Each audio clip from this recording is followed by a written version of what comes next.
Buenos días, bienvenidos y bienvenidas a nuestro foro virtual Hablando de Seguros, un espacio que hemos creado para compartir conocimientos y experiencias con expertos del mundo de los seguros, de los negocios y en general de las industrias afines, a quienes desde ya agradecemos por su valiosa participación. Con el fin de garantizar la calidad de este encuentro, por favor tengan en cuenta lo siguiente. Para una transmisión sin interrupciones, sus cámaras y micrófonos han sido desactivados. Para realizar preguntas a nuestros panelistas, por favor utilicen la opción preguntas y respuestas. Para hacer comentarios pueden utilizar el chat. Les recordamos que este y todos nuestros eventos son grabados y los pueden encontrar en nuestro canal de YouTube, fedesec.es, el cual pueden suscribirse y darle clic a la campanita para que sean notificados de los nuevos contenidos. Les invitamos también a visitar nuestras redes sociales y página web www.fedesec.org, donde encontrarán contenido de interés sobre el sector asegurador, información de nuestros eventos y demás actividades. Al final de la exposición de nuestros invitados tendremos 10 minutos para responder a sus inquietudes.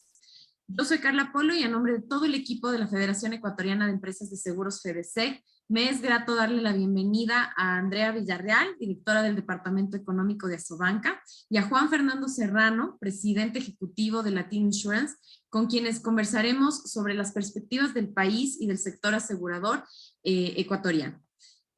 Bueno, a continuación les voy a presentar y a leerles un poquito sobre quiénes son nuestros invitados de esta mañana. Por un lado vamos a tener a Andrea Villarreal, ella es máster en Administración Pública, en Economía y Políticas Públicas por the London School of Economics and Political Science. Es máster en Finanzas y Gestión de Riesgos por la Universidad Andina Simón Bolívar. Es especialista superior en Finanzas y economista por la Universidad Católica del Ecuador. Andrea cuenta con amplia experiencia en análisis macroeconómico y financiero, tanto en el sector público como privado a nivel nacional e internacional. En el Ministerio de Economía y Finanzas del Ecuador fue directora de Consistencia Macroeconómica y directora nacional de Gobiernos Autónomos Descentralizados.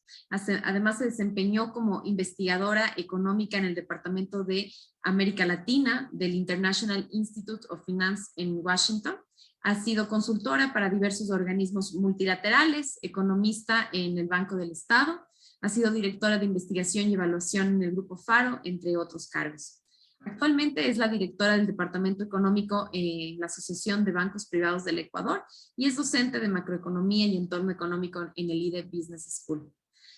Por otro lado, contamos con la participación también de Juan Fernando Serrano, ingeniero, máster en Administración de Empresas. Juan Fernando se ha desempeñado como gerente general de Vitalcar, de Seguros Integral, ha sido también miembro y directorio de FEDESEC y de ACOSE. Actualmente es presidente ejecutivo de Latin Insurance, un portal web disponible en español, en inglés y en portugués, diseñado para proveer acceso inmediato y personalizado a la información técnica y financiera del mercado asegurador en América Latina. Es también vicepresidente del directorio de la Fundación Latino Educación, una organización sin fines de lucro dedicada a enseñar inglés, computación a niños de escasos recursos. Es vicepresidente de AutoMarketNet S.A., una empresa que ofrece servicio web de subasta inversa para la compra de repuestos de vehículos. Gerente general de Evicertia del Ecuador, una empresa con servicios para emisión de pólizas con firma electrónica y trazabilidad de envíos por correo electrónico. A los dos, Andrea, Juan Fernando, muchísimas gracias por acompañarnos hoy, por estar esta mañana con nosotros. Le quiero también pues dar la bienvenida a nuestro secretario ejecutivo, Patricio Salas, que como todos en todos estos espacios nos acompaña moderando el foro para conversar. Hoy vamos a tratar un tema que para todos es muy interesante sobre las perspectivas que va a tener el sector, y antes con Andrea vamos a conversar sobre el panorama del macroeconómico y del país. Así que, bueno, a todos, bienvenido, a todas las personas que ya están conectadas, muchísimas gracias. Vamos a dar inicio. Andrea, vamos a comenzar contigo. Si estás lista, arrancamos. Muchas gracias, Carla, y buenos días a todos. Gracias a la Federación de Seguros por extender esta cordial invitación para poder conversar de temas muy relevantes sobre economía y luego aterrizarlo ya al ámbito de seguros también. Yo encantada de participar. Voy a proceder a proyectarles la pantalla y por favor cualquier inquietud, cualquier duda también estoy atenta en el chat para poderlas ir respondiendo sobre la marcha o al final de la presentación, como prefieren. Bueno, yo voy a enfocar mi presentación en lo que ha pasado actualmente y en algunas perspectivas futuras.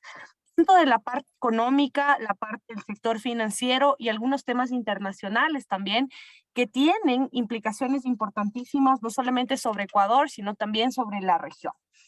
En este sentido, voy a comenzar con la parte del entorno económico y cómo luce nuestra economía hoy por hoy mediante los principales indicadores económicos. Y para ello, quizá comenzar con el crecimiento económico del país, que es precisamente este indicador que nos dice cómo está nuestro nivel de producción todos los años. Y todos los años nosotros lo que vamos a tratar es que en relación al año anterior, nuestra producción sea mejor, sea más grande y produzcamos más, lo que quiere decir para nosotros en términos económicos, mayor posibilidad de tener más recursos, más empleo, etcétera. Entonces, lo que vemos acá, primero les he puesto este gráfico desde 1966. Y lo que se puede ver acá rápidamente, esta primera caída que vemos acá de menos 4.7% es la crisis de 1999. Esta fue la caída que tuvimos en la producción, en el Producto Interno Bruto, casi menos 5%. Y la de 2020, la de la pandemia, menos 7.8%. Entonces vemos cómo esta caída de 7.8% la peor que Ecuador ha tenido en su historia. Luego tenemos el año 2021 que cerramos con un incremento en la producción de 4.2%, pero esto es un efecto rebote de lo que vimos, esta caída tan fuerte que tuvimos en nuestras ventas, en nuestra producción, a nivel de país, pues estamos. Y para este año, para 2022, las últimas cifras del Banco Central esperan que cerremos el año con un crecimiento que es modesto del 2.8%. Sin embargo, yo destaco acá que este 4.2% del 2021 no era tan alto. De hecho, estaba en alrededor de un 3% inicialmente y al final del año tuvimos al Banco Central comentándonos que este fue un desempeño, de hecho, mejor de lo esperado para las personas que siguen estas estadísticas y se dio básicamente por el tema de vacunación, por un fortalecimiento del crédito, por mayores exportaciones que pudo realizar el país y mayores remesas que llegaron acá, que son puntos fundamentales y los vamos a abordar durante mi presentación. Y asimismo, en 2021, por industrias, si nosotros vemos cada una de las industrias del país, vemos que ya al cierre de 2021 la mayoría superaron lo que fue la pandemia, la mayoría tienen una tasa de variación en términos positivos y están regresando a sus niveles de producción que tenían antes de la pandemia. No todas ya los han superado, otras todavía están en ese camino y vemos algunas actividades todavía en términos rojos, ¿no? Es decir, todavía no con una reactivación en términos de su producción en relación a lo que fue el año de pandemia. Es decir, son construcción, servicio doméstico, algunas actividades petroleras también que en relación al año anterior y de minería seguían todavía un poco rezagadas. El resto se recupera muy bien, refinación de petróleo. Aquí tenemos alojamiento y servicios de comida y quizá ustedes me dicen, pero esta actividad todavía no se ha recuperado al 100%. Y es una de las más rezagadas, de hecho, en cuanto a la recuperación y en alcanzar el nivel prepandemia. Pero lo que nos dice estas cifras es que frente al 2020, que fue un año donde esta actividad casi tuvo cero o nula vinculación con el sector, y casi nadie estuvo haciendo uso de esto en 2020, pues en 2021 lo que medianamente se pudo ya empezar a tomar en servicios de comida, de alojamiento, turismo, pues es bueno comparado con lo que fue el 2020. Pero no quiere decir que, que ya superamos los niveles prepandemia, ¿ok? Simplemente muestra que en relación al 2020 hay una mejora importante. También acá si vemos qué es lo que nos deparan las perspectivas para este año y para el próximo año y qué es lo que le depara a la región, vemos un crecimiento que para Ecuador, les he marcado acá con otro color, es todavía modesto. Aquí está el 2.9% que les mostraba acá, que es la cifra que se espera. El resto de datos son Fondo Monetario Internacional y el próximo año, año 2023, un 2.7%. Estamos nosotros en niveles similares a los que teníamos hace 10 años. Eso representó para nosotros el retroceso dentro de lo que fue la caída del Producto Interno Bruto con la pandemia. Ese retorno y esta recuperación paulatina que lo vamos a ver con los años va a depender justamente de cómo se van moviendo estos indicadores. Y frente a otras economías, quizá esto resulte bastante modesto. Veamos, por ejemplo, Colombia, que prevé casi un 6% para este año, el próximo un 3,6%. Argentina, bueno, Argentina es un caso atípico, vamos, Uruguay 3,9%, luego un 3%, Estados Unidos 3,7%, 2,3%, Perú muy similar a nuestras cifras, México por debajo de lo que nosotros estamos, y bueno, digamos, estamos un poquito ahí por debajo de la media regional, pero apuntándole también hacia hacia una de las caídas en crecimiento económico más fuertes que se vio en América Latina, pues estuvo acompañada así para Ecuador, para países como Perú, para Panamá, pero la recuperación y este salto va a depender mucho de las condiciones macroeconómicas y algunos factores que los vamos a conversar a lo largo de esta charla. Y el primer tema a tomar en cuenta, y este es un mapa de calor que desde la Asociación de Bancos lo publicamos todos los meses, ustedes les pueden dar seguimiento oportuno. Estos son las ventas que las empresas registran al servicio de rentas internas, todos los meses. Y este es un buen termómetro de por dónde se están moviendo justamente las ventas y exportaciones por cada actividad económica. Y fíjense ustedes, aquí, lo primero que llama la atención es 2015, como vemos acá, cuando cayó el precio del petróleo, cómo se afectaron algunas actividades, algunas no tanto, como por ejemplo educación, como lo estoy señalando acá. Y en esta nueva crisis, que es año 2020, nos llama la atención dos cosas. Primero, la economía ya venía en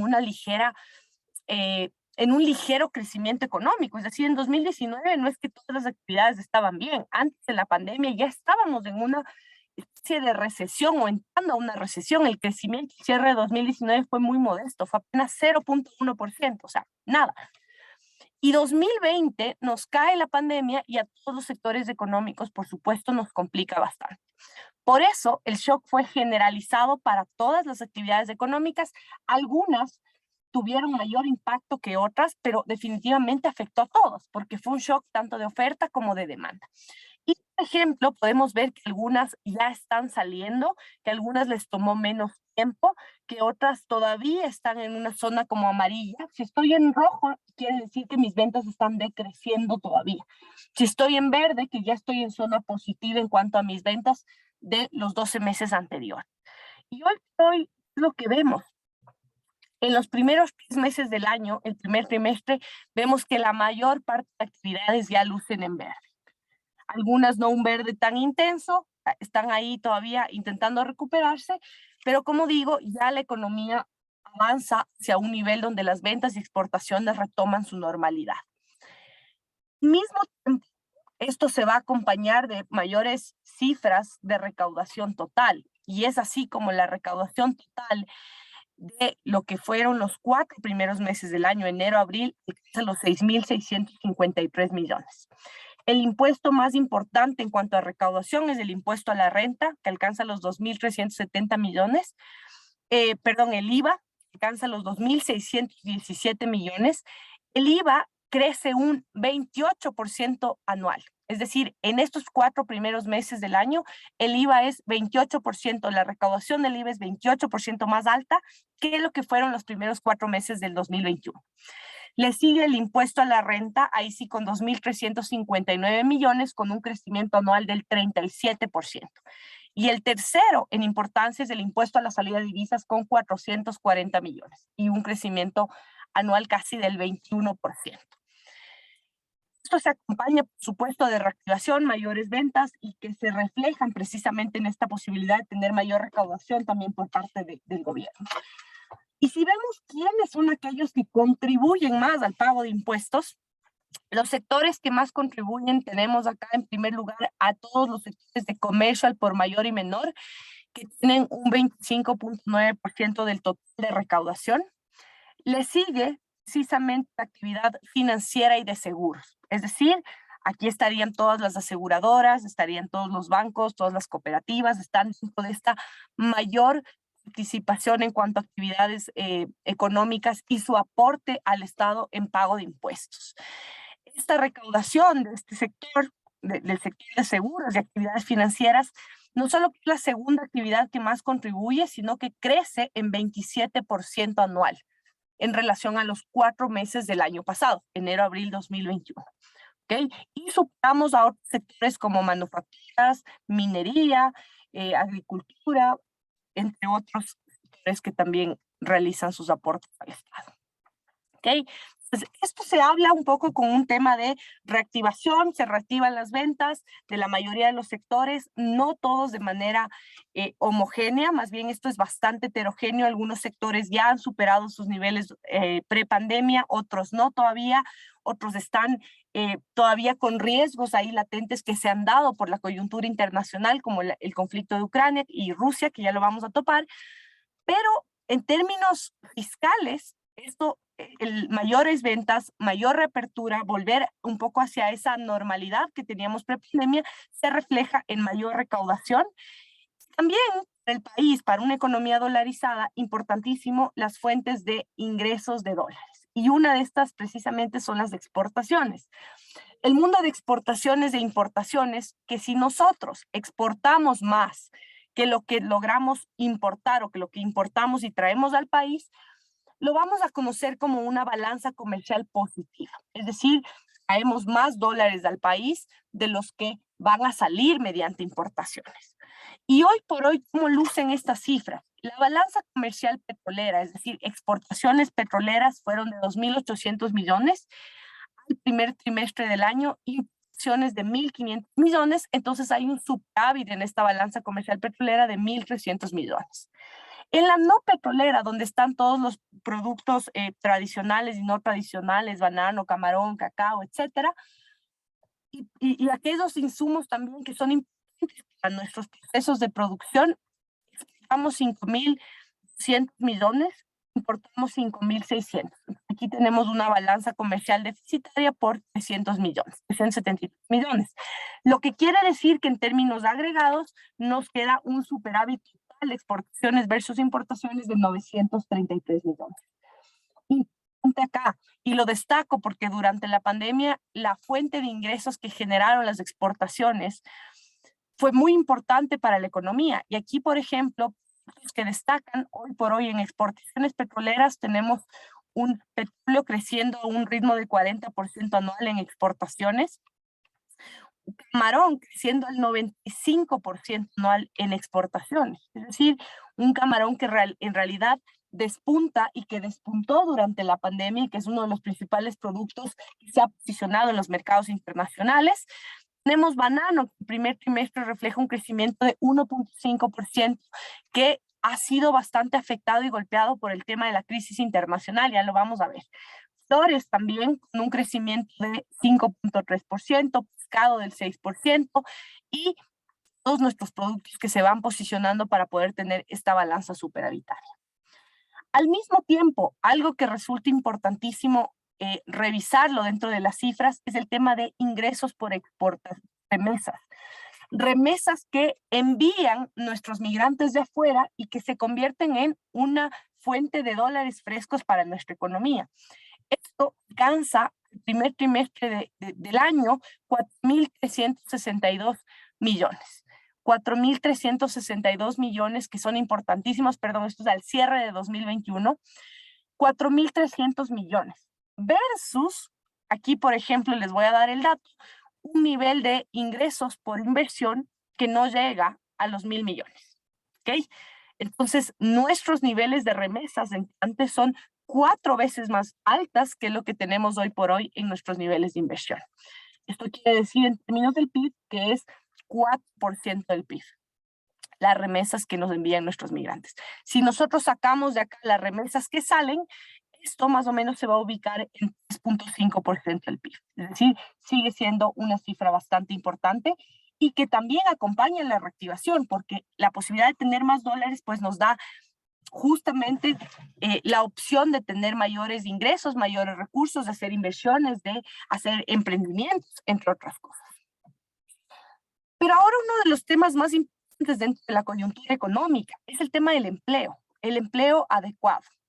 El empleo adecuado, según los últimos datos del INEC y una evolución que les he puesto acá desde 2008 hasta abril 2022, todavía no ha recuperado sus niveles prepandemia. Es uno de los grandes temas pendientes en agenda económica y en realidad acá vemos la caída que tuvimos por la pandemia que llega acá y que se mantiene en 32.5%.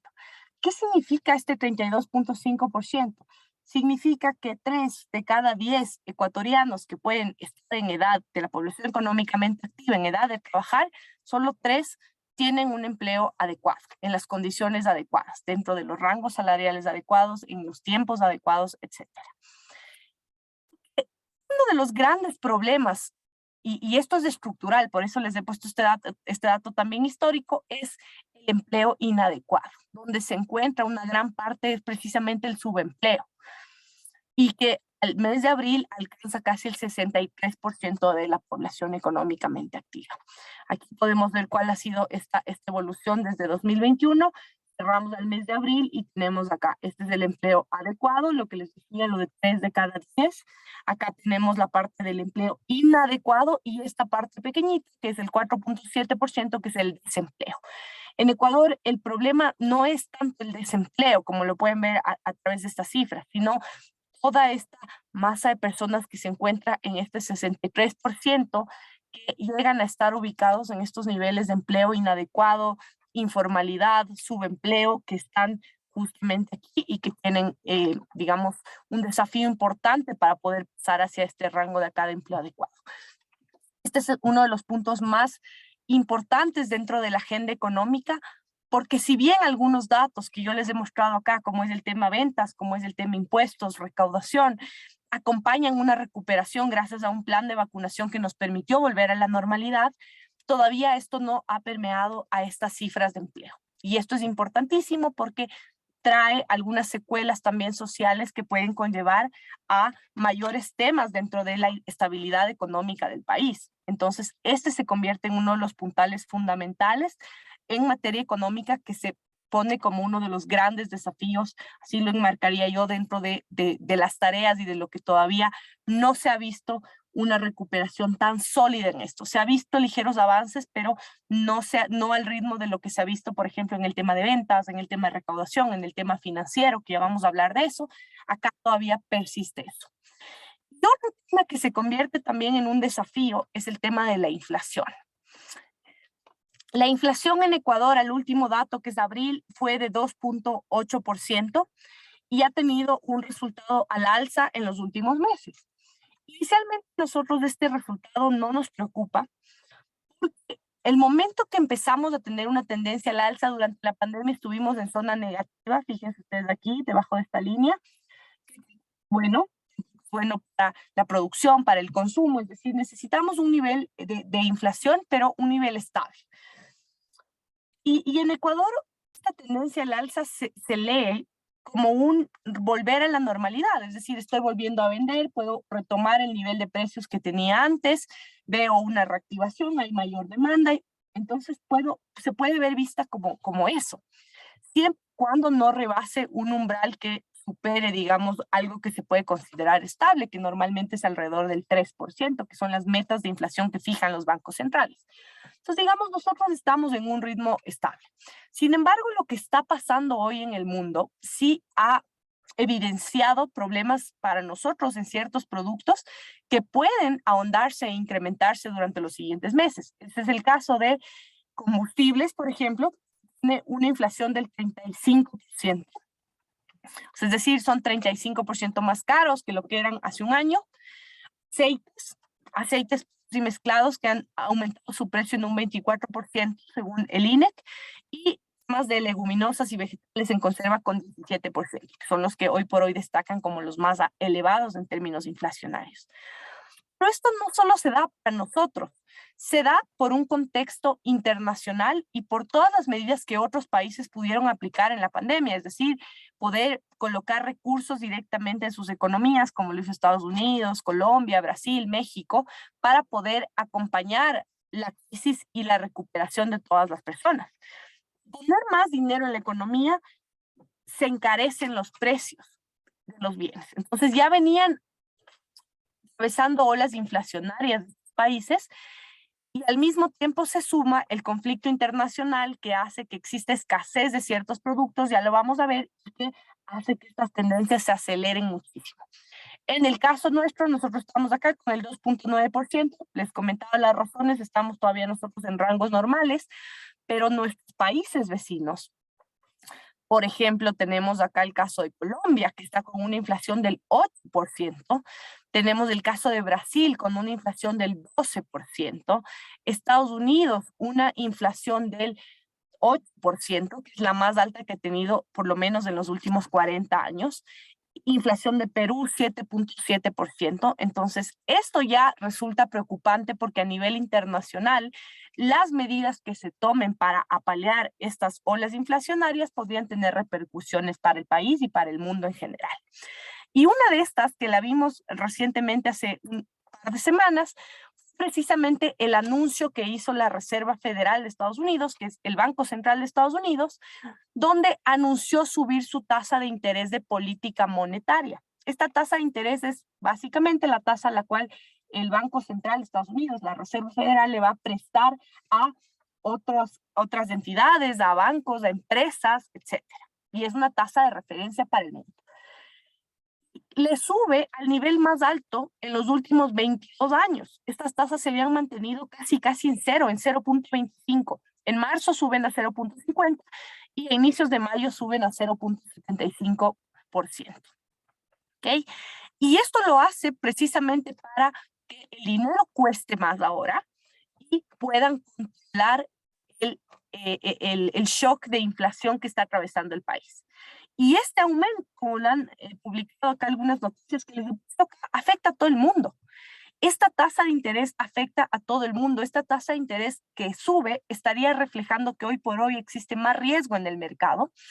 ¿Cuál es la implicación para nosotros? Y que además no termina con este último anuncio, sino que cuando la Fed anunció el incremento, dijo, y pueden darse nuevos incrementos. Es decir, podemos estar en una ola que vuelve a tener una tendencia al alza, como sucedió después de la crisis de 2015, por ejemplo.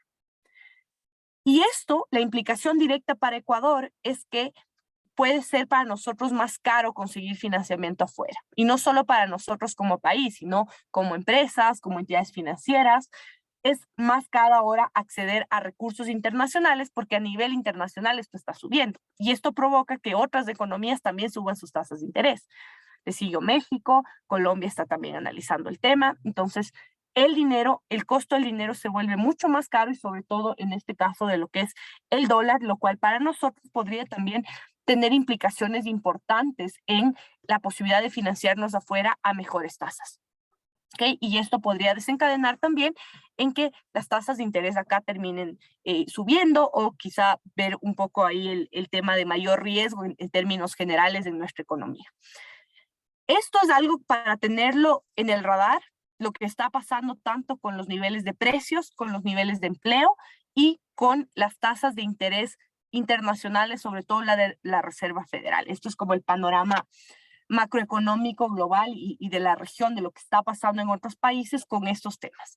Y esto se ata a la crisis internacional, que es con el tema que yo voy a cerrar, después de contarles cifras que también son importantes dentro del aspecto macroeconómico, que es la parte del sector financiero y en este caso el sector bancario. Y aquí para que ustedes conozcan estas cifras, evolución de los depósitos que tiene hoy por hoy el sector bancario crecen a un ritmo de casi el 10% anual. Esto refleja confianza en el sistema bancario, en el sistema financiero. Es algo bueno, es positivo para nuestra economía, es una de las principales fortalezas. Y como podemos ver, el impacto en la pandemia, cuando empezaba la pandemia fue un mes porque no sabíamos qué estaba pasando, acudimos a nuestros ahorros y rápidamente cuando nos dimos cuenta que esto no se trataba de un shock financiero, esto tomó su camino hacia la normalidad y se ha mantenido en esa senda.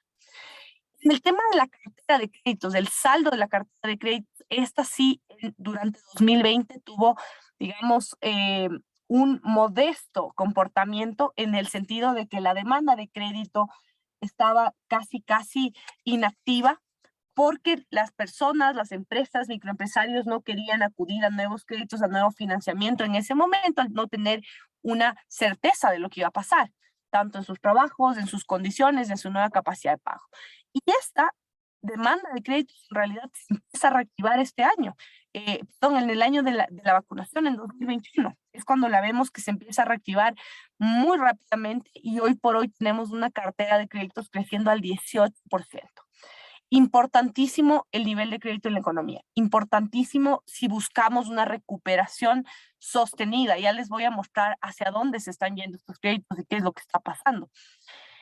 Muy, muy importante contar con estas cifras.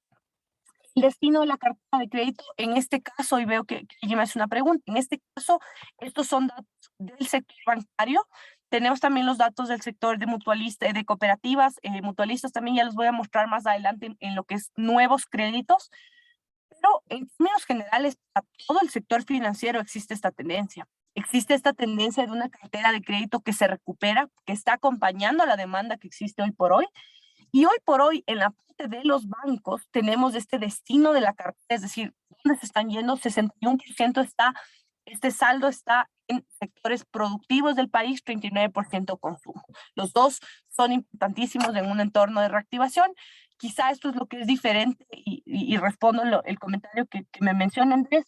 Esto va a ser diferente un poco en el tema de cooperativas. Cooperativas son casi 55% al consumo, 45% a los sectores productivos. Pero lo importante es que estamos recuperando los niveles de crédito y esta tendencia de crecimiento. Esto podría verse desacelerado por estas coyunturas internacionales que yo les he comentado, porque puede haber nuevamente un tema de que la demanda se frena, sí, pero estamos, y de aquí la perspectiva económica que nosotros tenemos, que con los análisis del tema bancario, es que este comportamiento del crédito continúe en un ritmo ascendente y que sea igual, mejor que lo esperado y que aporte a un crecimiento económico así como lo hizo el año pasado. Esa es un poco la perspectiva en crédito. Ahora, ¿qué nos ha permitido a nosotros tener precisamente esto? Es esta confianza en el sector financiero y sentirnos seguros, sentirnos cómodos con tener nuestros ahorros acá en el país, tener en instituciones financieras del país, son los indicadores de liquidez y solvencia. Fíjense ustedes, cuando la crisis llega, la liquidez se fortalece muchísimo, la solvencia también. La solvencia pasa acá por encima del promedio, que es esta línea negra, y hoy por hoy lo que estamos viendo es una liquidez que regresa a los niveles prepandemia, es decir, regresa a la normalidad, y una solvencia también que va regresando a sus niveles normales. Porque ya vemos una reactivación, aquí la liquidez se regresa a la normalidad porque ya hay más crédito, la gente está demandando más crédito. Y en esta parte yo voy a hablar, y aquí sí voy a dar unas cifras también de todo el sector, incluido cooperativas mutualistas, son los nuevos créditos. Estos nuevos créditos de aquí son créditos que nacieron este año, en los 4 primeros meses del año, enero, abril del 2021, y que a mí me permiten contarles que la perspectiva es positiva en cuanto al acompañamiento de la demanda, lo que está pasando con los sectores productivos, empresariales, y estos nuevos créditos están creciendo a un ritmo de 30%. En los 4 primeros meses del año, el sector bancario colocó 9.829 millones en nuevos créditos, gracias a esta demanda que existe y al acompañamiento precisamente de los sectores que más lo necesitan. Y esto frente a enero-abril 2021, 30% más. Ahí fue 7.500 millones. En operaciones es un 10% más de operaciones. Y esto es fundamental para una economía que busca una recuperación económica sostenida. Y más importante todavía, ¿dónde se están yendo estos recursos? De este total de nuevos créditos, el 75% se está yendo a actividades productivas, donde están incluidos los microempresarios, emprendedores, empresas, comercios, corporaciones, está en este 75% y el 25% al consumo, lo que nos habla también de una recuperación mucho más acelerada. Y aquí tengo el dato ya del total del sistema financiero privado. Esto es, en los 4 primeros meses del año, enero-abril, el total que se entregó fueron 13.428 millones, considerando cooperativas, mutualistas y bancos.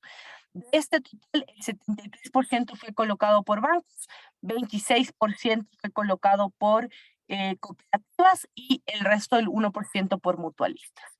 ¿Okay? Y aquí importante, todos estos sectores, cooperativas, mutualistas, bancos, tienen una tendencia creciente en sus niveles de crédito y esto es importantísimo para poder acompañar la recuperación. Lo dice el propio Banco Central, que menciona que el crédito del sector financiero en 2021 fue uno de los factores que permitió tener ese 4.2% al cierre del año y que sea una cifra mucho mejor de lo que se esperaba en las perspectivas que se tenía a mediados de 2021. Entonces, para este año y con la tendencia que estamos teniendo, la perspectiva es positiva en el sentido de que el crédito va a seguir acompañando la recuperación económica y que esperamos que ese acompañamiento logre que nuestras cifras totales de producción sean mejores a ese 2.8% que yo les mostraba al inicio. Esperamos que rebasar esas cifras y que una de las principales razones vuelva a ser precisamente el tema de crediticio. Aquí están algunos de los sectores, igual yo les voy a compartir este material luego por si lo quieren explorar o tienen alguna pregunta adicional. En 2021, ¿qué sectores pidieron más crédito? Comercio, industrias manufactureras, agricultura, actividades de apoyo, inmobiliarias, construcción, entre otras. Entonces también importante ver quiénes ya más allá de que sea el sector productivo, qué actividades son las que pidieron precisamente estos créditos. Y en esta última parte yo cierro muy brevemente con lo que son las perspectivas y desafíos. Algunos ya los hemos ido mencionando a lo largo de la presentación. Creo que el mayor ahora y el más latente es la crisis internacional y cómo se puede propagar al mundo. Hay limitaciones muy importantes de las transacciones, hay volatilidad en las sanciones que se están imponiendo y por supuesto el crecimiento de las economías desarrolladas se está desacelerando. Esas perspectivas que eran de recuperación una vez que se superó la pandemia, que los planes de vacunación se pusieron en marcha, ya están otra vez desacelerándose esas perspectivas por la incertidumbre, reducción de confianza empresarial, aumento de presiones fiscales precisamente derivadas de todo lo que fueron las medidas adoptadas en la pandemia y lo que nos enfrentamos ahora ante este shock externo. Además, tenemos acá cuál es el canal de propagación de la crisis internacional, el sector energético. Este va a ser el principal canal de propagación, ya que tenemos a países, a Rusia, que produce el 46% de gas natural, y Europa, que depende muchísimo de estos canales justamente para poder tener energía. Entonces, por ahí viene un tema importante de que se puede seguir propagando al mundo. Además, Rusia y Ucrania son dos de los principales exportadores de trigo al mundo y se reducen las exportaciones de importación de rusas, es decir, todo lo que Rusia importaba también se convierte en algo que se desacelera totalmente y para nosotros, que nosotros exportábamos a Rusia, pues significa la pérdida o potencial pérdida de un mercado importante. En materia fiscal, significaría que los precios del petróleo aumentan justamente por el tema energético que está alrededor de Rusia y la escasez que produce tanto en temas de energía, tanto temas petroleros, pues ha hecho que el precio del petróleo esté por encima de los $100, está como por alrededor de $113, incluso algunos días más, pero nosotros dentro del país, en el presupuesto general del Estado, el gobierno había estimado un precio promedio de $59. Entonces, estos ingresos adicionales de lo que se ha estimado y del mismo Ministerio de Finanzas lo ha mencionado, significarían alrededor de 1.500 millones adicionales de recursos de este año. Tenemos algo importante también, es la apreciación del dólar. El dólar se está fortaleciendo ante la crisis internacional, lo que está sucediendo. Para nosotros, eso en términos de competitividad significa que somos más caros que lo que puede ser nuestro país vecino, Colombia o Perú, por ejemplo.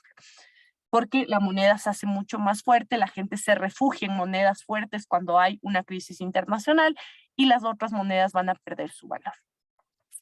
En términos ya de productos, un cálculo que tenía FedExport a marzo era 85 millones de pérdidas dentro de lo que son todos los potenciales temas de exportación a Rusia en los principales productos, como son, por ejemplo, el banano, el café industrializado, flores, pescados, camarón, etcétera. Entonces, para nosotros, Rusia fue el quinto país al que en 2021 se exportó los productos no tradicionales. Esto fue $1.000 millones en exportaciones, 3.7% del total. Entonces, también hay acá un tema importante. Y por el lado de lo que importamos de Rusia, importamos el 38% de lo que son abonos y fertilizantes. Entonces no deja de ser un mercado menor para nosotros y esto también se ve reflejado en los efectos inflacionarios que se dan por escasez al no poder conseguir estos productos directamente de estos países que son tan importantes en la producción de abonos y fertilizantes y tan importantes para un sector agrícola, por ejemplo. Y voy cerrando con esto. Aquí está el tema del precio del petróleo, que ya les mencioné. Ojalá no exista esta posibilidad de nuevos rebrotes que también podría poner en juego un poco cuál es la perspectiva para los siguientes meses. Pero lo que sí es importantísimo dentro de esto, y aquí retomo el tema de la inflación, las presiones inflacionarias, los aumentos de inflación que estamos viendo, el fortalecimiento del dólar, todos los precios que han subido de manera importante y estas tasas de interés de política monetaria, como la tasa de la Fed que lo vimos, estos aumentos van a hacer que se siga encareciendo el costo del dinero y esto para Ecuador podría tener repercusiones quizá en una desaceleración del ritmo en el cual se ha colocado créditos, la demanda de créditos para las personas, para los hogares, familias, más caro la adquisición de sus bienes, de sus servicios, industrias que pueden verse directamente afectadas, como son, por ejemplo, la industria agrícola, la industria también de servicios que podría estar acá, y por supuesto la industria de exportaciones de estos bienes que veíamos como son bananos, flores, entre otras.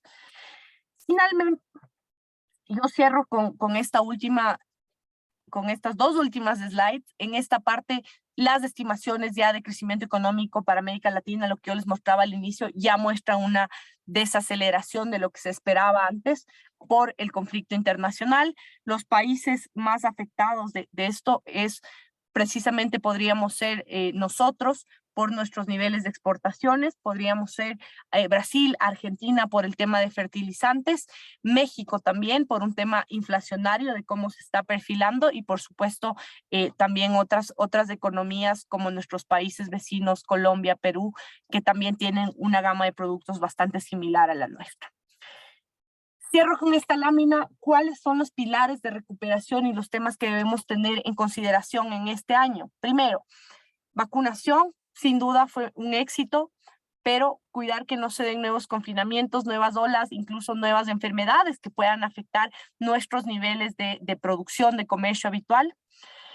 La dolarización como un pilar fundamental, no solamente de nuestra estabilidad monetaria, en el sentido de tener esta inflación que vemos que es estable en comparación con otros países, sino dolarización en el sentido de que nuevos fuentes de ingresos de recursos frescos puedan llegar al país, vía exportaciones, vía remesas, vía inversiones, vía financiamiento.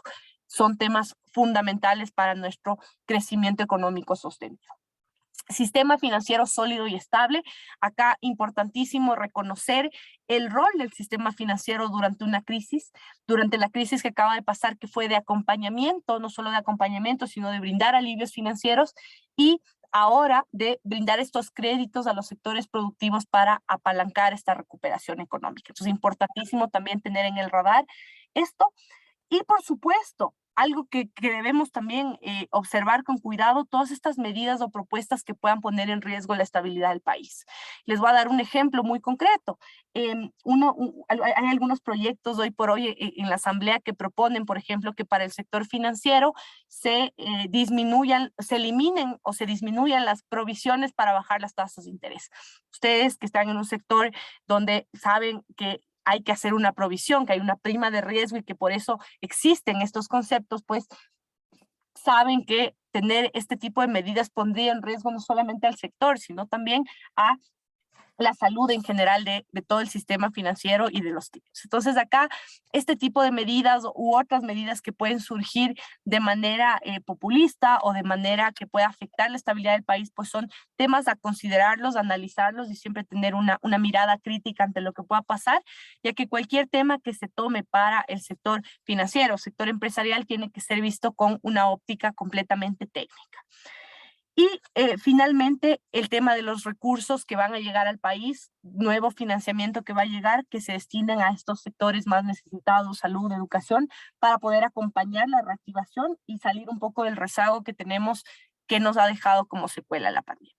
Estos son temas importantísimos a considerar para este año, para lo que pueda suceder en los siguientes meses y por supuesto todo el ámbito positivo de lo que ha significado para nosotros la posibilidad de volver a operar, de volver a contactar a los clientes, de volver a la normalidad, de ya no usar mascarilla, pues eso también acompaña una recuperación económica que se consolida con crédito, recursos que están llegando vía remesas, vía exportaciones y que se consolidan en una recuperación económica sostenida, que esperamos que estos shocks externos no lleguen a afectar esta senda que está tomando el país y, por supuesto, ya lleguen a tener un efecto importante también en términos de empleo. Con eso termino mi presentación. Muchísimas gracias y atenta a cualquier pregunta. Muchísimas gracias, Andrea. Estuvo excelente tu presentación. Vamos a hacer las preguntas al final. Ahorita le vamos a dar paso a Juan Fernando. ¿Si les parece, Juan Fernando, estás listo por ahí? Acá estoy, ya preparé mi presentación. Perfecto. Entonces, vamos, Juan Fernando, contigo, avanzando. Hacemos las preguntas al final. Gracias.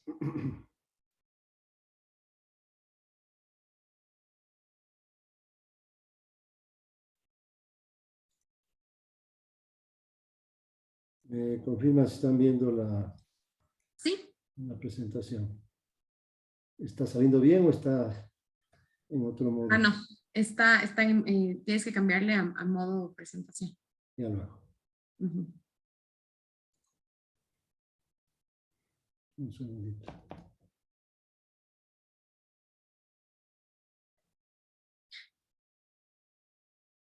Un segundo. Cambio.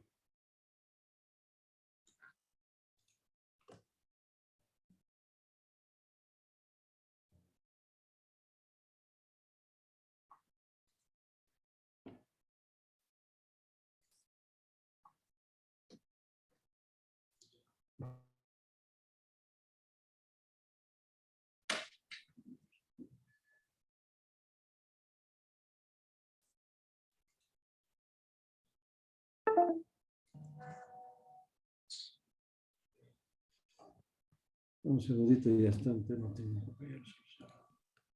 Sí, ahí Juan Fernando, creo que Mari te está indicando cómo hacerlo. Ya debería estar, ¿me confirma? A ver, ahí está. A ver, ahí. Y de ahí tienes que ponerle arribita.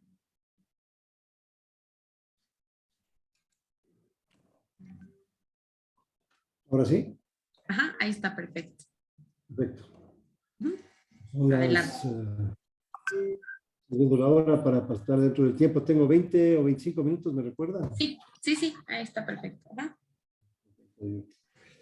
Listo. Muchas gracias a FEDESEC por la invitación para presentar estos números. Siempre es un gusto colaborar como Latino Insurance. Agradezco también a mi equipo que me ayudó a preparar la misma, ¿no? Básicamente la idea de analizar el comportamiento del mercado de seguros de Ecuador versus Latinoamérica, pre y post pandemia, pero vamos a hacer un énfasis especial más en los países del Pacífico, o sea, Colombia, Perú y Chile contra Ecuador, que son un poco más cercanos en tamaño. Primera lámina que quiero enseñar acá es dos indicadores macro, primas per cápita y primas sobre el PIB. La línea azul es de Ecuador, donde estamos hablando de que tenemos básicamente 1.6 de penetración de seguros sobre el Producto Interno Bruto. La media de la región está en 3, o sea, estamos casi en la mitad. En un momento estuvimos con menos distancia al comienzo de la serie histórica de 10 años, pero esto se ha ido agrandando. Per cápita, la barra roja es de Ecuador, $96 es lo que tenemos nosotros. La región está en 241, es casi un tercio. Y si vemos en el tiempo, lo máximo que llegamos fue como a 107 en el 14 y de ahí hemos vuelto a bajar. Obviamente todos los países se han visto afectados, entonces no solo somos nosotros. Luego quería hacerles ver a ustedes cuánto pesa el Ecuador de toda la región. La región son más o menos 150.000 millones y el Ecuador son 1.711 de esos 1.150. O sea, somos 1.1%, un porcentaje pequeño. Al comienzo de la década éramos 0.9%. Tal vez este último año incluso subió un poquito, los últimos 4 años, porque estábamos dolarizados y los otros países han hecho una devaluación. ¿Cómo se reparte rápidamente? Brasil tiene el 40%, México casi el 22%, Argentina casi el 9%, Chile un poquito más de 7%, Colombia 6 y pico, Puerto Rico 4%, Perú el 3%, Panamá 1.2%, Ecuador 1.1%. Fíjese, en Panamá ya nos pasó. En paréntesis es cuánto era lo que tenían a comienzos de la década. Panamá tenía el 0.7, nosotros el 0.9. Entonces nos ha pasado Panamá de mucha más dinámica. Uruguay está muy cercano a lo que tenemos nosotros, una diferencia de pocos millones, pero está prácticamente igual que el Ecuador, y Costa Rica muy cerca. O sea, en forma relativa hemos perdido participación a pesar de estar dolarizados, porque no hemos crecido al ritmo que los otros países lo han hecho. Y esto se muestra en esta lámina que analiza el crecimiento promedio ponderado en la vertical de los últimos 10 años. En la horizontal está la penetración de los seguros sobre el Producto Interno Bruto, y el tamaño de las circunferencias, el tamaño relativo de cada país. El Ecuador, pueden ver que tiene, de los que menos ha crecido este grupo de acá. Evidentemente Colombia y Chile también, por sus devaluaciones, han tenido una afectación. Sin embargo, estos dos países tienen más penetración. O sea, mientras más a la derecha está, tienen más penetración de los seguros de la economía, por lo tanto, más desarrollo del negocio en esos países. Y la región cae 1 y pico, porque Brasil lo arrastra, igual que Argentina, y también obviamente la caída de estos dos países como Colombia y Chile. Entonces, al Ecuador, ¿qué le falta? Más crecimiento y le falta más penetración. O sea, tenemos que subir. Cuando estamos creciendo, por ejemplo, veamos el caso de Panamá, por ejemplo. Panamá, que veíamos que se ha destacado, nos ha pasado ya en volumen de primas. Ellos están más arriba en crecimiento y también en penetración, ¿no? Eso es lo que está faltando al Ecuador. ¿Por qué el Ecuador no está creciendo como otros países? Porque la economía no crece, pues los seguros están directamente relacionados su crecimiento al crecimiento de la economía. Entonces, incluso con el 4% el año pasado y el 2 y pico que están hablando para este año, son insuficientes para que se dé ese desarrollo. Esperaríamos que el crecimiento sea superior si vienen las inversiones que se está hablando, si se genera empleo, y si se hacen proyectos de infraestructura, que me parece que también nos falta, para poder llegar a tener un crecimiento más importante. El otro análisis que quería hacer muy rápido es el tema de la prima cedida. Aquí el Ecuador cae con relación a los demás países un 3% en la década. ¿Por qué? Se acordarán que en el año 2014 se implementó la normativa de que las compañías tenían que ceder mucho menos en 4 ramos: auto, salud, vida y accidentes personales. Eso afectó e hizo que evidentemente el volumen, el porcentaje de prima cedida esté ahora en 38% comparado con el resto de países. Ustedes pueden ver que estamos más abajo. Antes de ese cambio estábamos de los que más cedía. También existía un poco de distorsión porque, por ejemplo, en el ramo de vehículos, sobre todo, me parece que había una exagerada cesión comparado con el resto de países. Sin embargo, en el ramo, por ejemplo, de vida y salud, especialmente el de vida, y eso ya vamos a ver más adelante el impacto que tuvo en la pandemia, fue muy grave el que las compañías no hayan podido tener más reaseguro para poder cubrir el impacto de esta pandemia, que es un evento catastrófico que afectó a la industria. Más adelante les voy a dar detalle. Ahora ya pueden ver que la prima cedida de estos ramos, que antes estaban sobre 25, 26, 28%, están en 11 para salud y 7 para vida, respectivamente. Y ven la media cómo fue cayendo de 57 en el 14 para todos los ramos a 38. Las primas anuales por compañía por año en el Ecuador son $59 millones. Si comparamos eso con la media de la región 178, es casi un tercio.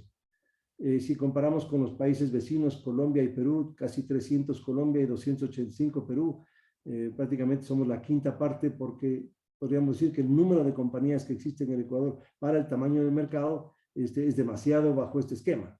¿Quién se beneficia de eso? Se beneficia evidentemente el consumidor, porque tiene muchas más alternativas. A las compañías les pone mucha presión de lograr economía de escala para poder atender todos los costos que tiene la operación. Y esto se ve reflejado en este índice que se llama el de Herfindahl, que muestra, mientras más bajo es el valor, más atomizado es el mercado. O sea, se reparte en muchos pedacitos del pastel. y ustedes pueden ver eso cómo se ve acá. El Ecuador con Argentina y Chile son los más atomizados, incluiría también a México y Paraguay. La media está como en 10%, y ahí tienen los países más concentrados. Uruguay y Costa Rica tenían monopolios que ahora ya no existen como tal, pero tienen un pedazo grande las compañías estatales. Perú, por ejemplo, tiene en 4 compañías, 5 compañías, está más del 70% del mercado, y por eso estos valores, ¿no? ¿Qué le está pasando a este índice en el tiempo? Se estuvo concentrando hasta el 19. Yo diría que parte por todo lo que fue absorbiendo Seguro Sucre. Cuando ya se empieza a contratar con otras compañías, este indicador empieza a bajar, incluso aún después de la fusión que hicieron Equinoxial y Equivida, pero mejor un poquito, o sea, se concentra un poquito más, pero todavía está en un nivel bastante bajo. Quiero enseñarles cómo es la cartera por producto, el mix de cartera que nosotros llamamos, para poder comparar al Ecuador con la región, y en general para poder comparar todos los países, no solo el Ecuador. Hemos hecho una agrupación, hemos agrupado los ramos en 8 principales, ¿no? De los cuales Ecuador tiene 6. Estoy hablando de accidentes personales, desde abajo para arriba, el rosado; el verde es autos; el azul es daños sin autos o seguros generales; el naranja es fianzas y crédito; la fucsia es salud, pero aquí estamos viendo solo salud de las aseguradoras, que es el 15% del total. ¿Y por qué? Porque así lo hago en el resto de países. Y el amarillo es vida. ¿Qué le falta al Ecuador? Pensiones y riesgos del trabajo, que son estos celestes. Ustedes pueden ver que para Brasil, Chile, el mismo Argentina, Colombia, Perú, Uruguay son muy importantes.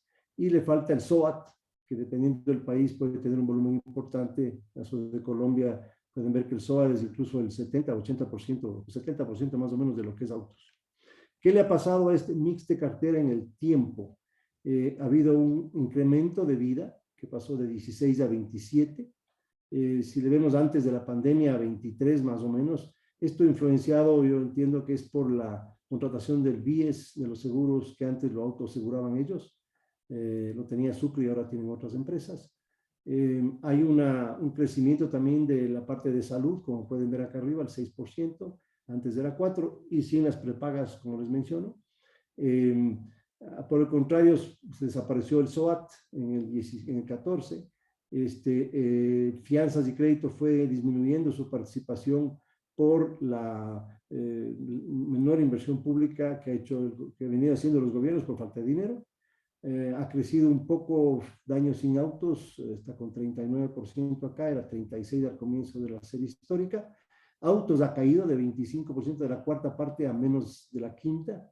Y accidentes personales también cayó. Esto está reflejado por varias razones. Una limitación que hizo la superintendencia para que las comisiones del sponsor, sea del banco o quien sea, no sean tan altas, y luego también el afectado por la pandemia y personas que ya no podían seguir aceptando débitos a su cuenta bancaria, ¿no? Pero si vemos en el tiempo y sumamos los de personas, o sea, accidentes personales, salud y vida, estos han pasado de 28 a 37, y los de no vida sería 63.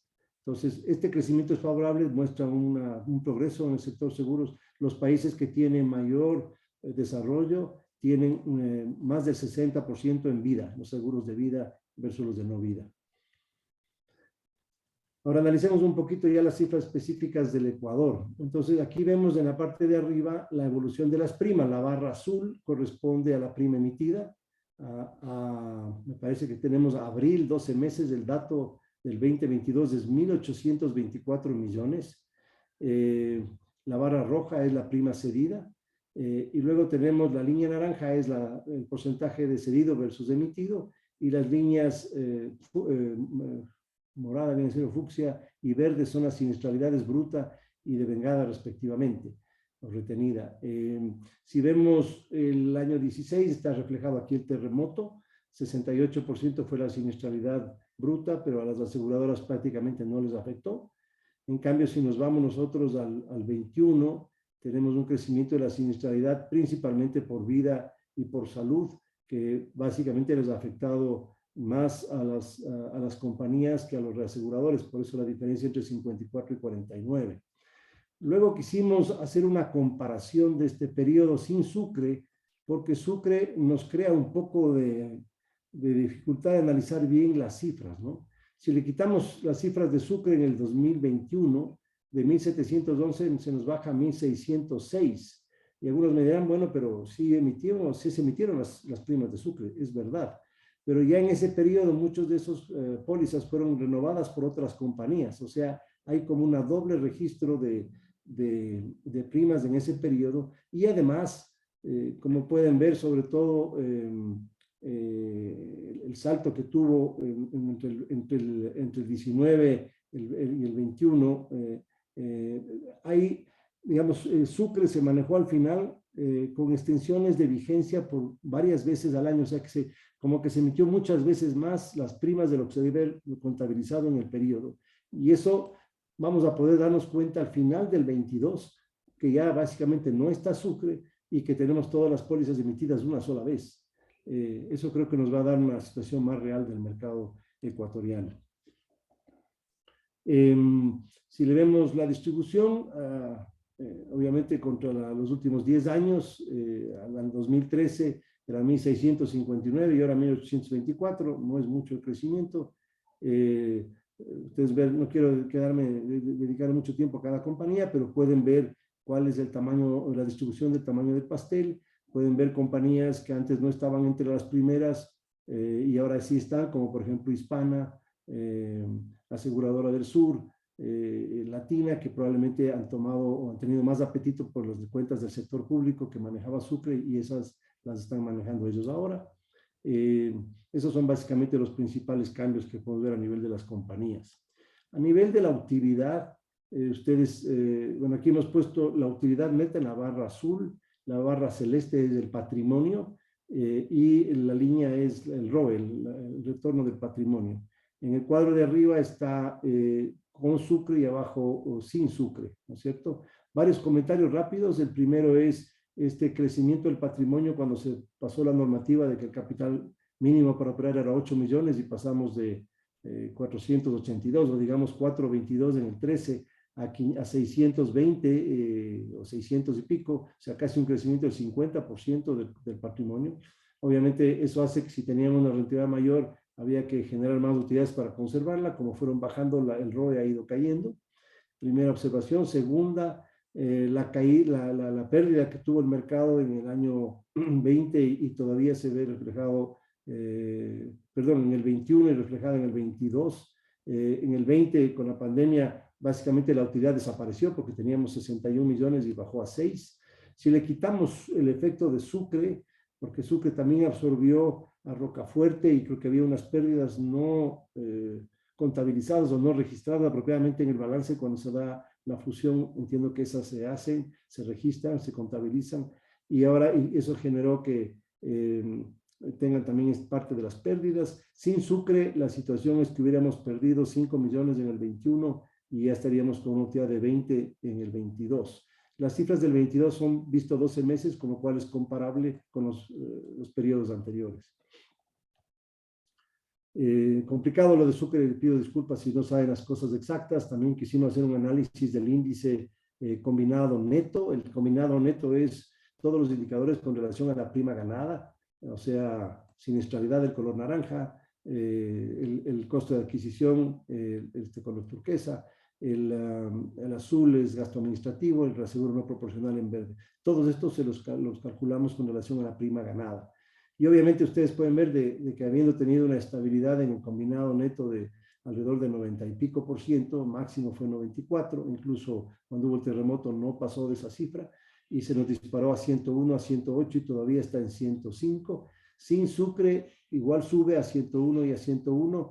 Para los que también no están tan familiarizados con este índice, no debe pasar de 100, queriendo decir que yo ni gano ni pierdo en el negocio. Lo ideal es que sea menos de 100.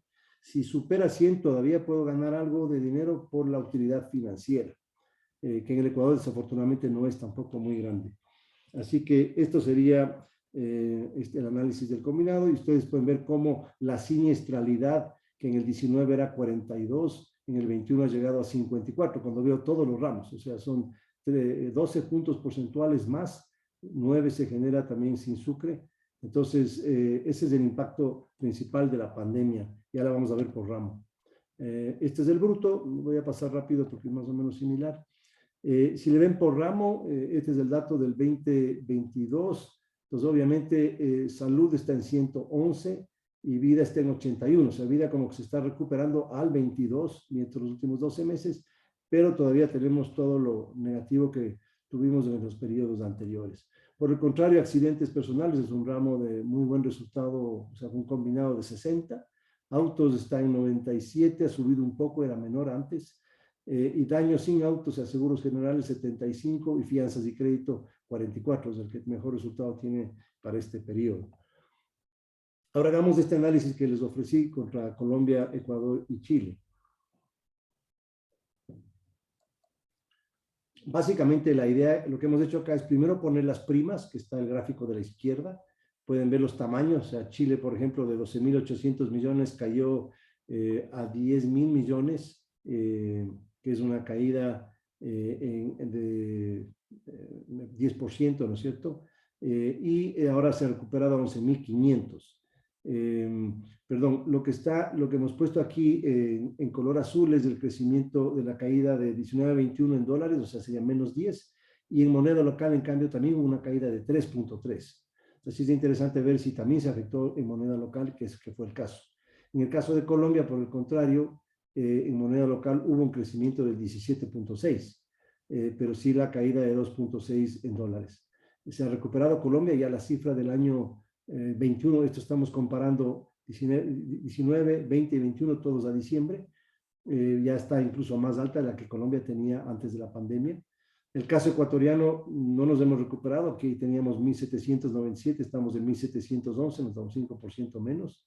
Y el caso peruano, que también tuvo una caída importante de como un 6%, ya tiene una recuperación en el año 21 y superior al valor que tenían antes. Si agregamos los 4 países, entonces hay una caída de 3.2 por la pandemia y ya hay una recuperación todavía no suficiente para llegar al valor prepandemia. A la izquierda, en la parte de abajo, tiene los tipos de cambio. Ustedes pueden ver que entre el 19 y el 21 la moneda chilena, el peso chileno se devaluó casi 8%, el peso colombiano prácticamente 15% y el sol peruano 18%.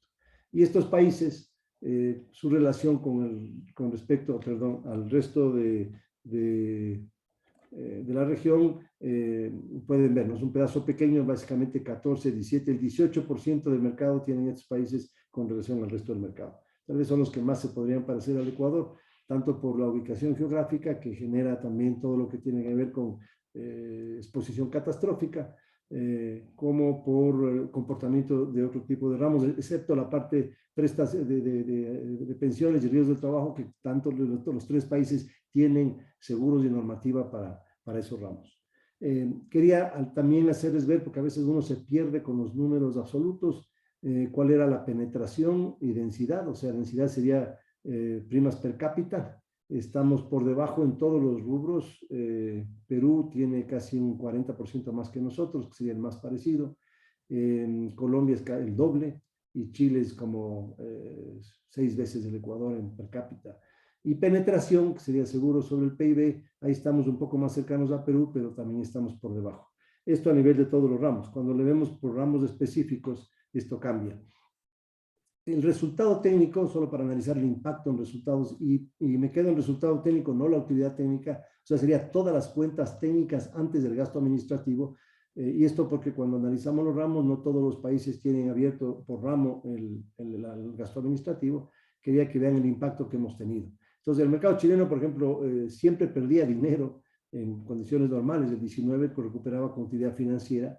En la pandemia recupera porque obviamente no había autos circulando y no había gente atendiéndose en los hospitales, pero ya vuelve a bajar en el año 21.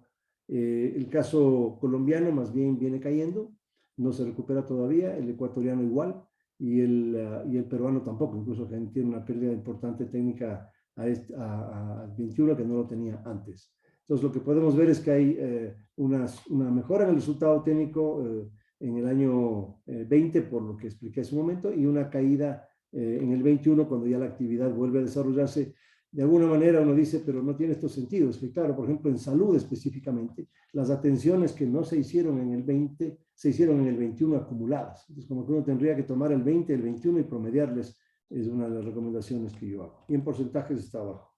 Por efectos de tiempo voy a tratar de pasar un poco más rápido. Tenemos los índices combinados de los 3 países.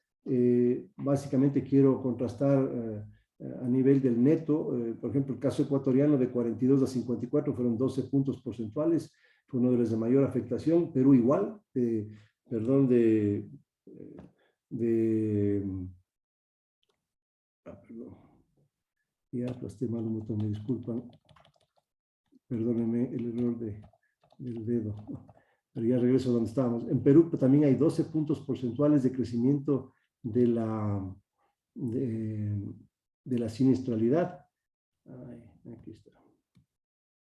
Perdón, acá estamos. Ok, discúlpenme. Y luego tenemos, si vemos los otros países, el impacto no fue tan grande. En el caso chileno son 8 puntos porcentuales, del caso colombiano 6. Ese sería básicamente el impacto de la pandemia en el agregado.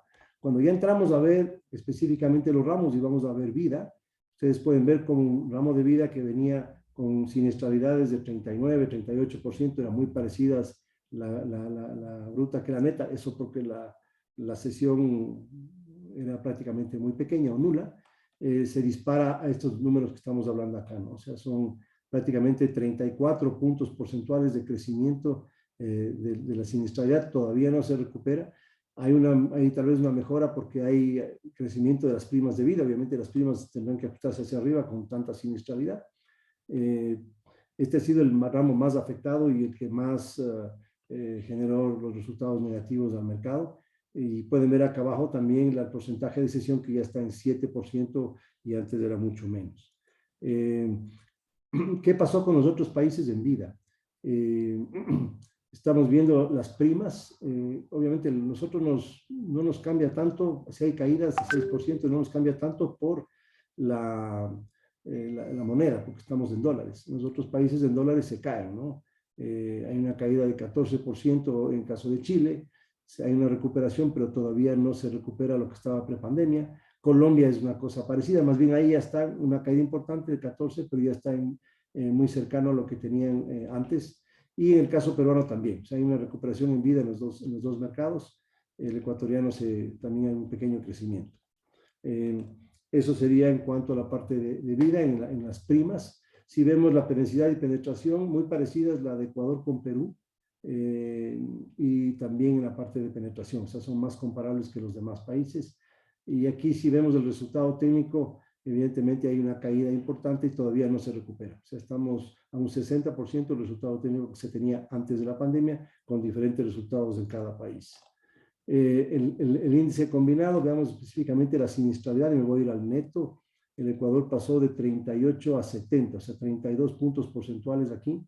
El caso peruano de 21 a 52 son también 31 puntos porcentuales, son los más afectados. Colombia fueron solo 20, bueno, 20 es bastante. Chile más bien fue solo 4, y en la media nos da un crecimiento ponderado de 32 a 57, o sea, 25 puntos porcentuales. Fue muy grave la pandemia en la parte de vida.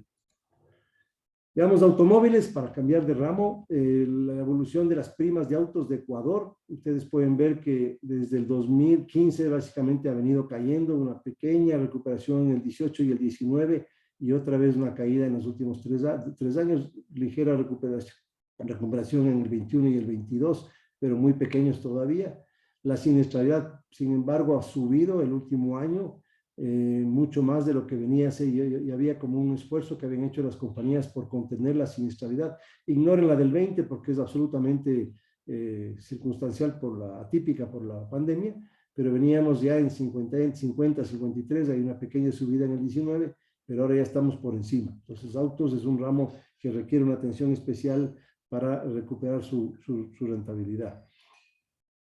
¿Qué les pasó a los otros países? En los otros países tenemos evidentemente caídas similares a nivel de la prima. Nosotros caímos 15% desde lo que teníamos antes de la pandemia. Hay países de caídas de 14, de 8, etcétera, ¿no? En la afectación general es como 4.3 y este es el resultado, cuánto representan esos países versus los demás. A nivel de densidad de penetración, muy parecida a la peruana con la ecuatoriana, incluso per cápita estamos casi $1 por encima, en penetración prácticamente idénticos.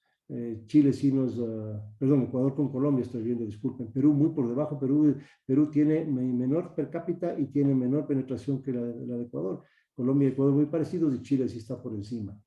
Y cuando vemos el resultado técnico, obviamente mejora en el año 20 porque hay menos accidentes, menos circulación y vuelve a bajar importantemente en el 21. Ahora, lo del 21 no puedo decir que los choques se acumularon como las atenciones de salud. Aquí sí fue un tema de que la gente salió y está, no sé si más agresiva en el manejo, o también hay un tema de mayor costo en las reparaciones. Ahí puede ser una combinación de las dos. Un tema importante también que afecta al mercado de automóviles es la venta de autos nuevos. Entonces aquí quisimos poner qué pasó en este periodo. Entonces, por ejemplo, en el caso de Chile, hubo una caída de 373.000 a 259 y hay una recuperación ahora a 406, un crecimiento del 12% con respecto al prepandemia. En el caso colombiano, una caída, no se recupera todavía del todo, solo es un 5% menos. En el caso ecuatoriano todavía estamos 10% por debajo y el peruano ya está 4% por encima. Habla bien de tanto la economía chilena y peruana, a pesar de todos los temas políticos, que hayan podido recuperar el valor de las ventas nuevas, de vehículos nuevos, que es un driver, un disparador de las primas de automóviles. A nivel de la siniestralidad, básicamente todos van a ver una caída en el 20 y una recuperación otra vez en el 21, una subida y por lo tanto sube el combinado. No hace falta darle mucho tiempo a esto. Daños sin autos serían seguros generales para el caso ecuatoriano. Hay un crecimiento alto, importante, de entre el 18 y el 19, de 607 a sobre 700, después hay la caída en el 21, y ya vemos aquí el impacto de que Sucre ya no podía seguir emitiendo. Al 22 todavía está contaminado un poco por el tema de Sucre. Si me preguntan a mí por qué hay este crecimiento, yo creo que había unos 80, 100 millones de dólares que tal vez estaban en exceso de lo que normalmente maneja el mercado para estos ramos. Vamos a ver cómo queda la cifra a finales de año. Realmente no hay una afectación en la pandemia acá, un tema contaminado por lo de Sucre. Accidentes personales, la siguiente lámina, en cambio sí tenemos una caída. Vuelvo a comentar lo que dije antes, que corresponde a tal vez la afectación al salario de las personas, ya no podían hacerse los débitos en las cuentas y eso les afectó. Si nos vamos a salud, y aquí tal vez me voy a detener un poquito, tenemos este salud solo de las aseguradoras, luego les voy a enseñar las prepagas con aseguradoras incluidas. Tenemos la siniestralidad que se estaba manejando, era del 70 y pico %, incluso antes estaba por debajo, se subió en el 19, cae a valores atípicos, nunca he visto esas siniestralidades para salud en el 20 por las razones que explicamos antes, y en el 21 vuelve con fuerza y ya los datos del 22 están incluso similares a los que teníamos antes, ¿no? Entonces, como que hay que promediar 20 y 21. Si sumamos las prepagas, ya no hablamos de 116 millones, sino 745. Y obviamente ahí las prepagas son bien grandes, salud, BMI que tiene ambas, una prepaga y una aseguradora, luego está Humana, Ecosanitas, etcétera. Son las más importantes y las aseguradoras realmente están rezagadas en cuanto al ranking. ¿Cómo afectó la pandemia al mercado de salud? Bueno, vemos una pequeña caída, no es mucho, 4% acá, o sea, son 50 millones que baja, 60 millones que baja en el agregado y luego se sube, hay un 4% más ya de la prima que teníamos antes, que es este porcentaje que está acá. Excepto Chile, que todavía no recupera, tiene menos 2%, todos los demás ya tienen primas superiores a lo que estaba antes de la pandemia, más 6.5 Colombia, 12.6 Ecuador, 2.1 Perú. Interesante lo de Ecuador. Obviamente la pandemia nos afectó muchísimo acá, como pudieron ver. Y también lo que pasa en Ecuador, a diferencia de Chile y Colombia y Perú, por eso es difícil hacer la comparación, es que ellos tienen sistemas privados. O sea, hay una parte de la seguridad social en la que es salud, que está delegado al sector privado, ISAPRES en Chile, en Colombia y en Perú se llaman EPS. Y obviamente eso no hay cómo mezclar acá porque no es la parte voluntaria, sino la obligatoria de lo que serían los seguros de salud. A nivel de penetración, claro, cuando yo pongo las prepagas, la densidad nuestra es mayor y penetración igual, ¿no? Colombia también tiene prepagas, podía haberlas incluido, pero por efectos de tiempo no se lo hizo. Entonces, esta es la comparación que estamos haciendo. Y reitero, no es salud, es el ramo más difícil de analizar en la región por las diferentes legislaciones que existen.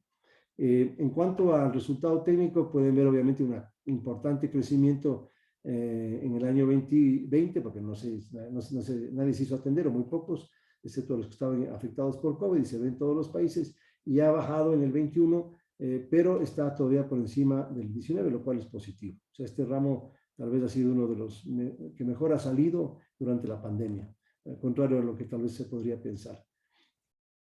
El combinado, pues pueden ver que las siniestralidades sí subieron, estas siniestralidades ya incluyen a las prepagas, entonces podemos hablar de siniestralidad de 65 bajó a 57, ahora está en 66, o sea, no hay un cambio muy importante, y en los otros países más o menos es similar. Hablamos de fianzas y créditos, rapidito, ya estamos por terminar.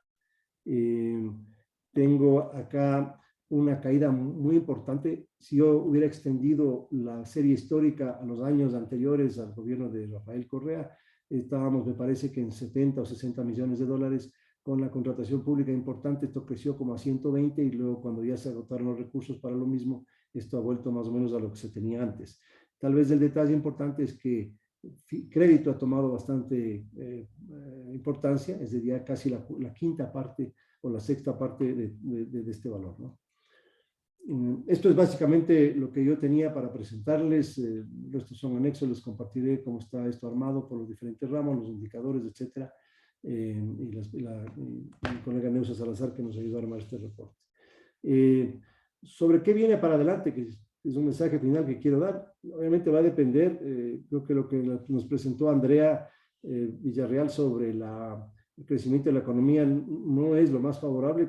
Ojalá que pueda esto revertirse un poco si se genera más empleo, si es que hay más inversión, si podemos aumentar las exportaciones importantemente, y si de alguna manera la economía empieza a activarse más rápido y a crecer más allá de lo que veníamos acostumbrados en los últimos 8 o 12 años, ¿no? Así que de eso dependemos. No sé si también haya normativa, no sé si algún rato el SOAT vuelve al sector privado, no sé si es algo que las aseguradoras quieren. A mí me parece que es interesante que eso ocurra, como está en todos los demás países. No sé si alguna otra legislación llevará o normativa a que pueda crecer el sector.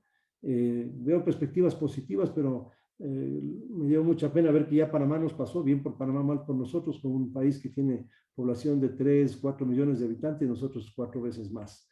Así que veo que sí hay una perspectiva positiva, pero todavía estamos con la rueda girando a una velocidad baja. Necesitamos que gire más rápido y que la economía se reactive importantemente para que el sector crezca. Muchas gracias a todos por escucharme.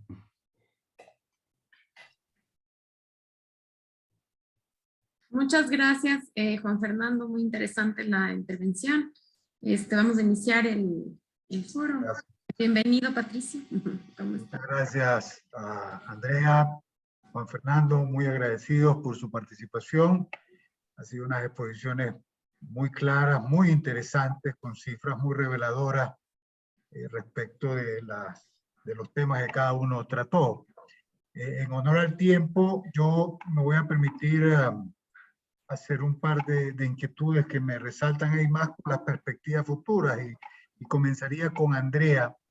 Este entorno mundial de inflación, de ajustes de la tasa por parte de la FED para hacer justamente, para frenar a su inflación interna en el mercado americano.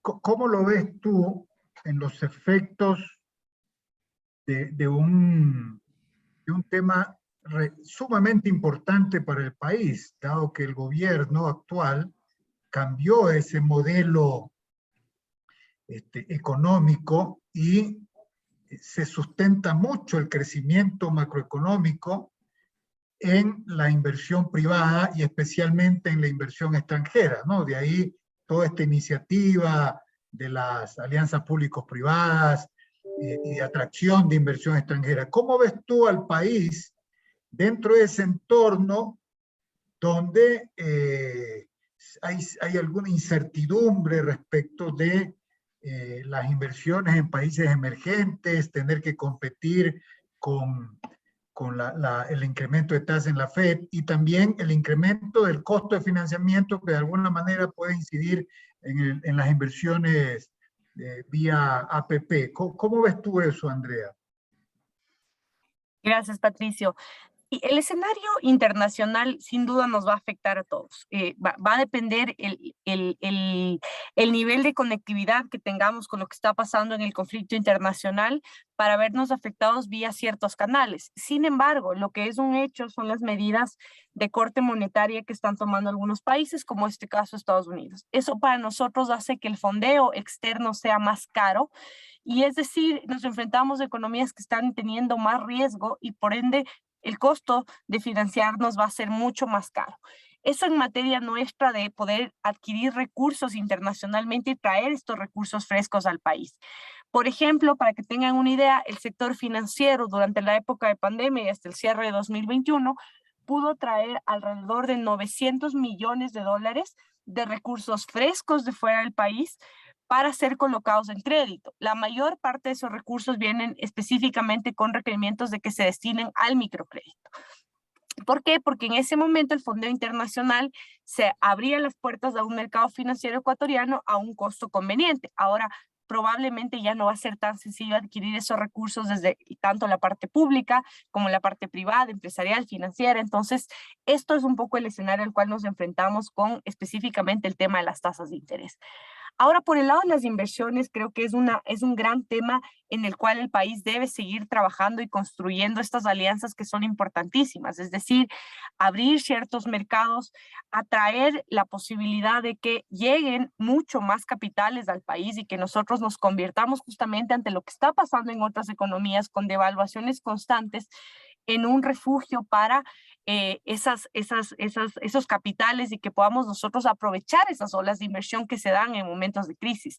Esa es una tarea pendiente que se está construyendo paulatinamente, se han dado pasos importantes en miras hacia eso, pero definitivamente no se consolida todavía en términos de las cifras. Yo les mostraba un país, una economía dolarizada necesita dólares para funcionar.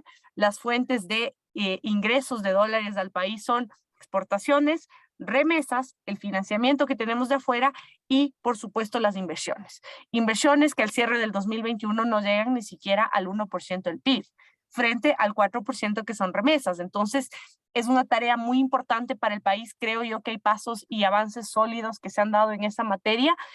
Concretar ciertos acuerdos, ciertos temas ahí pueden dar ya las señales positivas hacia los mercados internacionales para que estos capitales puedan llegar y esto de la mano con reformas que se deberán ir trazando en materia, por ejemplo, tributaria, que también muchos de los temas que tenemos acá, tanto en normativa, es decir, en qué estándares internacionales nos manejamos, como el tema también tributario, podrían ser factores que puedan incidir en la cantidad y la magnitud de recursos que podamos atraer. Pero sin duda para nosotros una fortaleza es tener esta moneda, es tener el dólar y la gran tarea ahora es cómo la potenciamos para que a pesar de la crisis internacional y este entorno que ahora post pandemia nuevamente se vuelve adverso, pues para nosotros esa sea una oportunidad de atracción de capitales apalancados en una moneda fuerte. Patricio, ¿me permites complementar algo? Claro, Juan Fernando. Hay un elemento que no controlamos y es el tema político de nuestros vecinos. O sea, el Ecuador está brillando, empezando a brillar por sus políticas, por poner en orden la economía y por el plan que tiene de hacer que la economía se mueva más por el sector privado. Pero al mismo tiempo brilla más cuando vemos a Perú y Colombia con presidentes de izquierda, y Perú y Chile, disculpe, y Colombia con la posibilidad de que esto ocurra pronto, porque parece que el candidato de izquierda tiene la posibilidad de ganar. Entonces, eso hay que aprovechar. Tenemos estos 3 años siguientes que deberíamos, aparte de lo que brillamos por nosotros, por luz propia, brillamos más porque los vecinos se están apagando un poquito. Eso nomás. Claro, y yo acotaría también, ¿no? Que ese activo, como bien lo establece, lo comenta Andrea, ¿no? De la estabilidad del dólar, que le quita esa incertidumbre al inversionista, ¿no? Es un activo importante que tiene el país. Por otro lado, como tú dices, Juan Fernando, el tema político, pero hay que ser muy receloso en esa ventaja competitiva, digamos, ¿no? Porque también el país no aguantaría un proceso de desestabilización, por ejemplo, política, porque descompensaría ese análisis, ¿no? Pero es muy importante. Y Andrea, me parece muy interesante tu afirmación. Me quedo con eso en el sentido de, dada el peso que le ha dado la política económica del gobierno, ¿no es cierto?, al tema de esa mayor participación privada para el crecimiento. Obviamente, como tú mencionas, es importante seguir incentivándola, ¿no? Dando los pasos correctos para incentivarla, ¿no? Perfecto, muy bien, Andrea. Juan Fernando, un par de inquietudes, una de la audiencia, que tiene que ver con una tendencia que se ha dado permanentemente, ¿no? Y eso, digamos que discrepa un poco con ciertas cifras que se ven en el mercado financiero, ¿no? De intermediación financiera, que es la reducción permanente, una tendencia permanente de reducción en las primas de los seguros de vehículos, cuando por otro lado vemos que cuando hablamos con los distribuidores de vehículos, nos dicen, por ejemplo, que este año despunta un año récord, ¿no es cierto? O sea, todas las expectativas, el año anterior fue muy bueno y este año probablemente va a ser mejor, y va de la mano también con digamos, el financiamiento que está otorgando el sistema financiero a eso. La pregunta es, ¿cómo ves tú esa reducción permanente de la participación del ramo de vehículos en las primas, en las ventas del sector asegurador? Y si piensas que por esas tendencias y esos factores que tú analices, piensas que va a ser una constante. Bueno, la primera parte de la respuesta sería, si los otros ramos, aunque crezca autos, si los otros ramos crecen más rápido que automóviles, definitivamente va a seguir reduciendo su participación. Y vimos cómo vida y salud han crecido mucho más. El tema de los otros seguros generales tal vez es coyuntural y eso que desaparezca un poco este año, habría que ver qué ocurre después de que se quite el efecto Sucre. Pero evidentemente el driver principal es autos nuevos, claro. Todavía no recuperamos un año récord que me parece que llegamos a pasar de 140 a 150 mil automóviles, es un elemento. No creo que haya problema de crédito o de financiamiento, creo que las instituciones están prestas ahí a ofrecer sus créditos para financiar, pero lo que sí veo es que hay muchos autos que están sin asegurar. O sea, dos elementos, ¿no? El uno, el crecimiento de las motos en el parque, que ahora ya está llegando casi al 40% de todo el parque automotor, no digo del asegurado, sino de todo el parque automotor. No sé si a alguien le interesa sacar un producto para las motos, podría haber algo que sea con las características adecuadas para que pueda ser rentable. Y en el caso de vehículos livianos, hay cada vez autos de más años que ya no se aseguran. O sea, después de que termine el crédito que les obligó, entre comillas, a asegurar, después a mucha gente prefiere no hacerlo. Entonces ahí está la capacidad de las compañías de poder revertir lo que acaba de indicar en tu pregunta, ese decrecimiento relativo, buscando productos para los vehículos de más edad y para retener a esos clientes, ¿no? Esos clientes que se van, como digo, cuando ya te vence el crédito que les obligaba a mantener el seguro. Sí, y eso para terminar, entro un poco en la otra pregunta que te quería hacer. ¿Tú cómo ves la evolución del sector local o tomando en consideración qué está pasando en otros mercados un poco más desarrollados respecto de cómo innovar, cómo buscar vía la innovación o el cambio de paradigma, ¿no es cierto?, el crecimiento de la industria? ¿Cómo tú ves eso en Ecuador? Creo que puede ser un factor que ayude. Concretemos, por ejemplo, en autos que estábamos hablando, en muchos países ya creo que están empezando a ofrecer en el Ecuador estos seguros por kilómetro o por tiempo, que suenan muy interesantes y pueden ser atractivos para las personas, los asegurados. Todavía de los números que he visto yo, esto no representa más de un 7, 8, 10% de los volúmenes de primas que manejan las compañías. Obviamente la tendencia puede cambiar y va a depender de cómo se le enfoque, ¿no? Hay compañías de seguros que ahora lo que están pensando es enfocarle no al auto o al vehículo, sino enfocarle a la persona en su movilidad.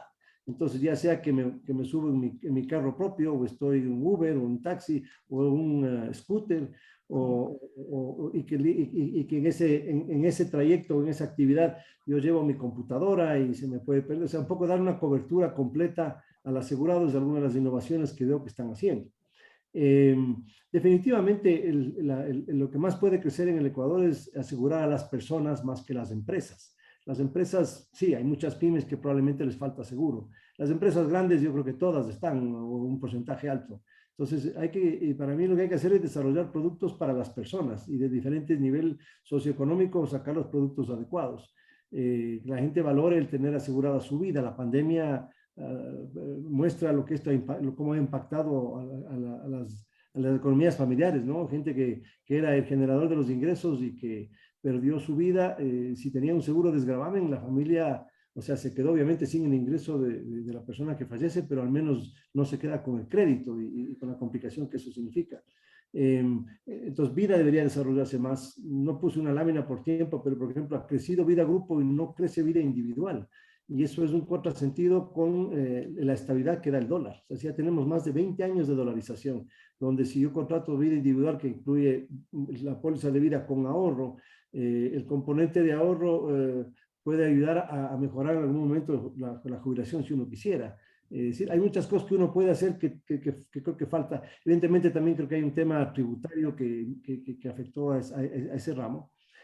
Salud, yo creo que hay mucho por hacer. O sea, desafortunadamente el seguro social ecuatoriano tiene limitaciones y sabemos que los números indican que está muy complicado en terapia intensiva, de ello que está el seguro tanto en pensiones como en salud.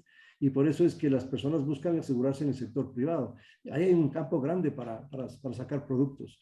Y luego quedan también los microseguros, que sí son interesantes, pero como yo siempre digo, hay que tener macro paciencia, porque son gotitas de prima hasta que se genere un volumen importante, y hay que estructurarlos de manera que sean fáciles de vender, fáciles de reclamar los siniestros cuando los tengan, y evidentemente de hacer el pago. El seguro agrícola, que merece un apoyo del gobierno, porque es más barato subsidiar una parte de la prima que luego tener que absorber los créditos de los agricultores que no pueden pagar porque no tuvieron un seguro agrícola. Sí creo que hay espacios para crecer. Evidentemente el SOAT, como mencioné, si el SOAT volvería al sector privado, podrían ser otros 60, 70 millones de dólares que contribuirían al crecimiento. Y más que el volumen del SOAT en dinero, a mí lo que me gusta del SOAT es que es una forma de que la gente que no ha tenido un seguro experimente uno, ¿no es cierto? Aunque sea obligatorio. Cuando tenga un accidente, que desafortunadamente en el Ecuador todavía son muchos, pueda tener una recuperación económica del mismo, y que eso le permita, con esa positiva experiencia, contratar otros ya voluntariamente. Ese para mí era el impacto más positivo del SOAT. Más o menos así le estoy viendo, Patricio. Sí tenemos que ser un poco más creativos para captar ese gran mercado que está ahí y que nadie lo está captando como se debería, en vez de estarnos quitando las cuentas de las compañías, que cada vez que le quito la cuenta a alguien, pues baja el precio.